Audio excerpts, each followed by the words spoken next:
तो इस एपिसोड की स्टार्टिंग में रोज साटो से कहती है कि जल्दी डीमन के साथ हमारी बैटल होने वाली है और उस वॉर में तुम मेरे साथ फ्रंट लाइन में खड़े होकर घायल सोल्जर को ठीक करने का काम करोगे। जिसे सुनकर साटो कहता है क्या मैं, लेकिन मैं ही क्यों, आपके पास तो दो और हीलिंग मैजिक यूजर भी तो हैं। जिस पर रोज कहती है कि नहीं, उन्हें कुछ और काम दिया गया है। तो आंगो साटो कहता है कि मुझे नहीं लगता कि मैं अभी इस काम के लिए तैयार हूँ। जिस पर रोज कहती है कि अबे अभी नहीं निकलना, तुम्हारे पास थोड़ा टाइम है खुद को और इम्प्रूव करने का। तभी सीन डीमन कैसल की तरफ शिफ्ट होता है, जहाँ पर डीमन लॉर्ड अमीला नाम की डीमन से पूछता है कि वॉर की प्रिपरेशन कैसे चल रही है। जिस पर अमीला कहती है कि सब कुछ ठीक चल रहा है महाराज, हम जल्दी उन पर हमला करेंगे। जिस पर डीमन लॉर्ड कहता है कि इस बार तुम्हें सेना को लीड करना है। पिछली बार हमने उन्हें कड़ी टक्कर दी थी, लेकिन फिर भी वो हमारे चंगुल से बच निकले थे। इस बार ऐसी कोई गलती नहीं होनी चाहिए। जिस पर अमीला कहती है कि आप फिक्र मत करें, मैं अपना बेस्ट दूंगी। जिसे सुनकर डीमन लॉर्ड उसे जाने के लिए कहता है। तो वहीं बाहर आने पर अमीला काफी ज्यादा नर्वस दिख रही थी और तभी पीछे से डीमन डॉक्टर आकर उसे टीज करते हुए कहता है कि third army commander demon Lord के सामने नर्वस फील कर रही है। जिस पर अमीला कहती है कि वो डॉक्टर अपना काम करो ना, आपको क्या टीज करने के अलावा कोई काम नहीं है क्या। और इतना कहकर वो वहां से जाने लगती है। तो डीमन डॉक्टर से रोककर कहता है कि मेरा नया एक्सपेरिमेंट लगभग तैयार है, क्या तुम उसे देखना चाहोगी। जिसके बाद वो उसे बड़ा सा डीमन मॉन्स्टर एनाकोंडा दिखाते हुए कहता है कि देखो, ये मेरा 72वां एक्सपेरिमेंट मॉन्स्टर टनटना। इसके खतरनाक जहर और पावरफुल नुकीले दांतों के आगे कोई टिक नहीं पाएगा। जिसे देखकर अमीला कहती है कि वाह कितना शानदार है ये।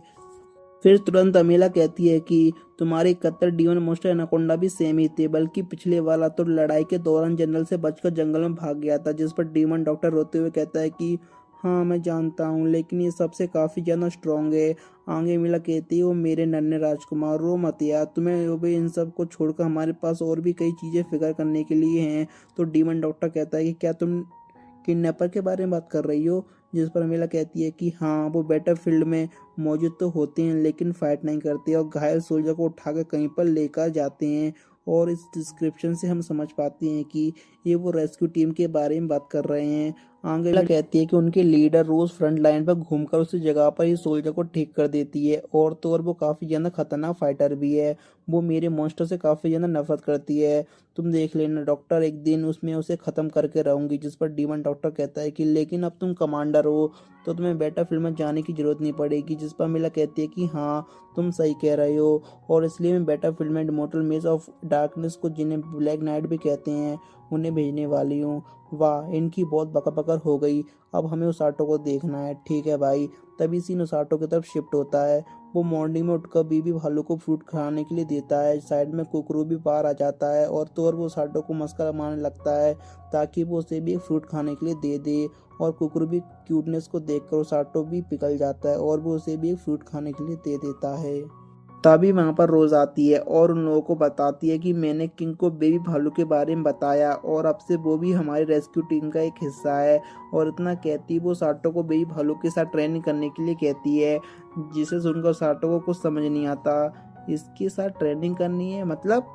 और अगले ही पल हम देखते हैं कि उस साटो ने भालू को अपनी पीठ पर उठा कर रखा होता है। और फिर रोज कहती है कि आज से तुम बैटलफील्ड की सिमुलेशन ट्रेनिंग करनी है, जिसे तुम बेबी भालू को अपनी पीठ पर उठाकर भागना होगा, क्योंकि बैटलफील्ड में तुम्हें सोल्जर को अपनी पीठ पर उठाकर भागना है। उसाटो मन में सोचता है कि बेबी भालू को पीठ पर उठाकर भागना होगा, खूसट कहीं की। और इतना कहती वो उस तुरंत उसाटो को भागने के लिए कहती है और उसाटो भालू के साथ भागना शुरू करता है। अब इतना ही कम नहीं होता, रास्ते में रोज के बाकी के चमचे एक के बाद एक उसके ऊपर अलग अलग तरीके से अटैक करने लगते हैं। और उसकी ट्रेनिंग ना वैसी चल रही थी जैसे कि बैटलफील्ड में होती है, लेकिन उसाटो भी कुछ कम नहीं होता। वो उन सभी को काफी आसानी से पार कर लेता है और इसे करते करते वो 4 घंटों तक भागता रहता है और फिर वो थकावट के कारण नीचे गिर जाता है। तभी रोज उसके पास आकर कहती है कि इंसान नर्वसनेस, फियरनेस और इम्पल्शंस के कारण जल्दी थक जाते हैं। और इतना कहती है वो साटो के माइंड पर हीलिंग मैजिक का यूज करती है, जिसके कारण साटो की सारी थकावट गायब हो जाती है। और फिर वो जाते जाते साटो कैसल की चारों तरफ बेबी भालू की लेकर भागने की कहती है। वो साटो मन में सोचता है कि अरे यार खूसट औरत, इतना तो भाग लिया और कितना भागना है।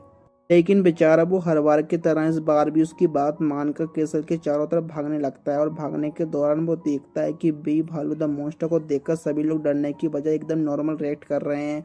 और ये बात उसाटो को काफी ज्यादा अजीब लगती है। तभी बी भालू जो कि मस्ती से सो रहा था वो उठता है और उसाटो एक फ्रूट शॉप पर की तरफ लेकर जाता है, क्योंकि उसे फ्रूट जो खाने थे। लेकिन उसाटो के पास तो कोई पैसे होते ही नहीं है, इसलिए वो फ्रूट खरीदने से मना कर देता है। हाँ, लेकिन वो शॉप ओनर से ये जरूर पूछ लेता है कि सुनो, मैं एक मॉन्स्टर को अपनी पीठ पर लेकर भाग रहा हूँ। लेकिन फिर भी आसपास के लोग काफ़ी ज़्यादा शांत हैं, जिस पर शॉप ओनर कहती है कि वो इसलिए क्योंकि तुम्हें रेस्क्यू टीम का पार्ट हो, और ये हम तुम्हारे कपड़ों को देखकर बता सकते हैं, क्योंकि अक्सर रेस्क्यू टीम के डरावने की शक्ल के कुछ लोग यहाँ पर भागते रहते हैं।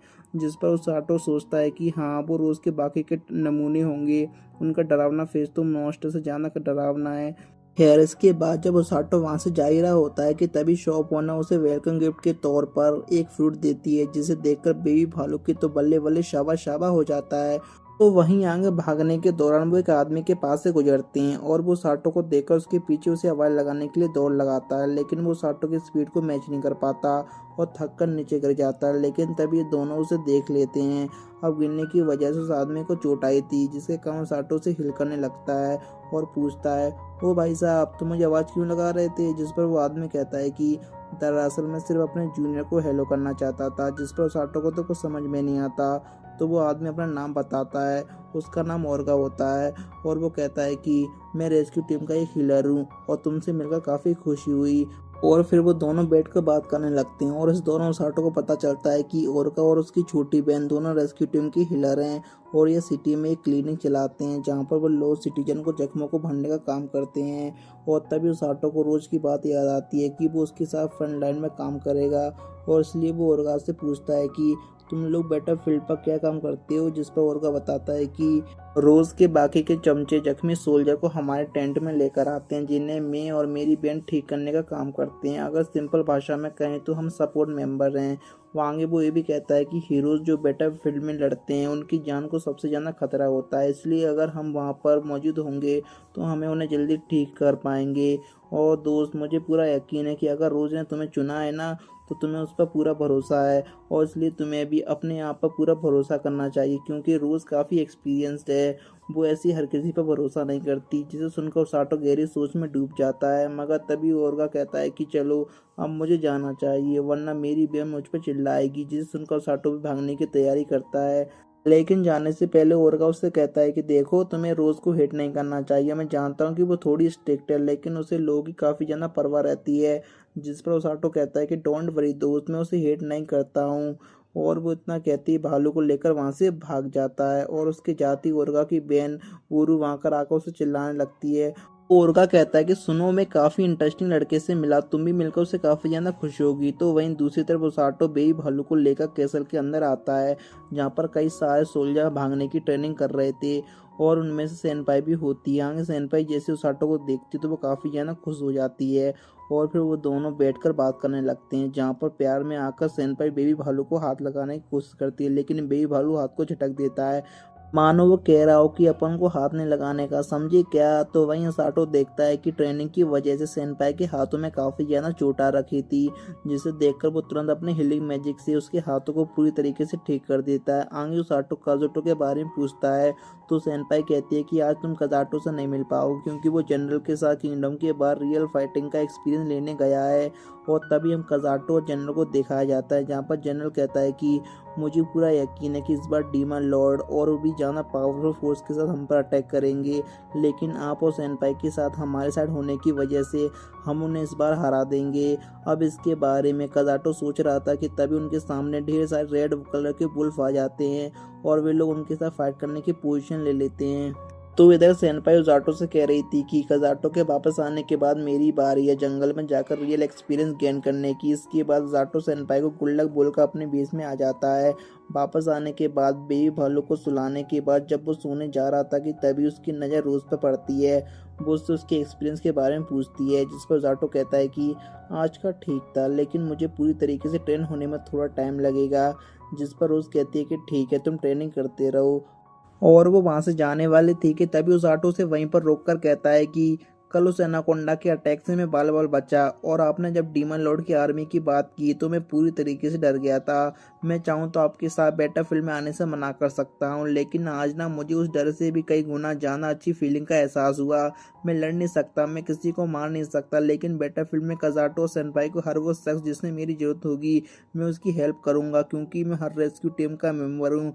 जिसे सुनकर रोज मुस्कुराती उसके पास आती है और वहां पर उसकी छाती पर अपना मुक्का रखकर कहती है कि हम हर उस शख्स को बैटलफील्ड में बचाएंगे जिसे दुश्मन ने बैटलफील्ड में ख़त्म करने की कोशिश की होगी, क्योंकि हमें रेस्क्यू टीम।